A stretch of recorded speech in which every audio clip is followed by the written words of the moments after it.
সম্মানিত সভাপতি আমাদের অপর্ণা রায় এবং আজকের প্রধান অতিথি হিসাবে উপস্থিত আছেন চলমান এই ভারত বিরোধী আন্দোলন সংগ্রামের যার নেতৃত্বে আমরা আন্দোলন করছি সেই আমাদের প্রিয় নেতা সাবেক ছাত্রদলের সভাপতি রাকসুর সাবেক ভিপি বিএনপির সিনিয়র যুগ্ম মহাসচিব জনাব রুহুল কবির রিজভী ভাই, আমাদের সাংবাদিক কাগজি ভাই আসাদুল করিম শাহিন, আমিনুল সহ আমাদের মৎস্যজীবীর মহিম অপু সহ সমস্ত নেতৃবৃন্দ ভাই ও বোনরা, সংগ্রামী নেতৃবৃন্দ, আপনারা আজকে আপনাদের এই হিন্দু সম্প্রদায়ের যে প্রোগ্রামটি করেছেন সময় উপযোগী।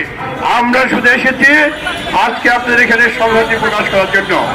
সংগ্রামী নেতৃবৃন্দ, আজকে ভারত তার স্বার্থের জন্য ভারতে বসে ফ্যাসিবাদের অন্যতম ঘনিষ্ঠজন যে নাকি গত 5 আগস্ট ছাত্র জনতা 22 থেকে 25 দিন আন্দোলন সংগ্রাম করে যাকে বাংলাদেশ থেকে বিতাড়িত করেছে সেই শেখ হাসিনা ভারতে বসে আজকে মোদীকে দিয়ে এবং বিজেপি নেতৃবৃন্দরা যেভাবে আমাদের আগরতলায় আমাদের যে অ্যাম্বাসিতে আক্রমণ করেছে এর নিন্দার ভাষা আমার নেই।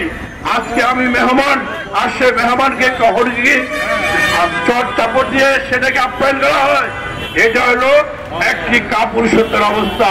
আমরা তো পারতাম, আমাদের এখানে ভারতের দূতাবাসগুলো আছে, আমরা তো সেটা করিনি। আমরা তাদেরকে আমাদের বর্তমান অন্তর্বর্তীকালীন সরকার এবং আমরা যারা রাজনীতি করি আমরা তাদের নিরাপত্তা দিয়েছি। আপনারা নিশ্চয় অবগত আছেন একটি গত শারদীয় দুর্গা পূজায় বাংলাদেশের ইতিহাসে এত সুন্দরভাবে শারদীয় দুর্গা পূজা হয়েছে কিনা আমার জানার মধ্যে নাই। এই যে আজকের প্রধান অতিথি রুহুল কবির রিজভী ভাই আমাদের মুন্সিগঞ্জে যে উনি দেখেছে কি সুন্দরভাবে পৃথিবী রয়েছে শারদীয় দুর্গা পূজারা হিন্দু সম্প্রদায়ের ভাইরা তাদের পুজো উদযাপন করেছে।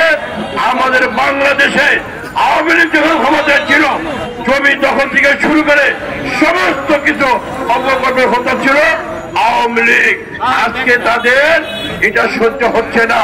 ওবায়দুল কাদের বলেছিল আওয়ামী লীগ যদি ক্ষমতাযুক্ত হয় 5 লাখ লোক মারা যাবে, 5টি লোক কোনো মারা যায়নি।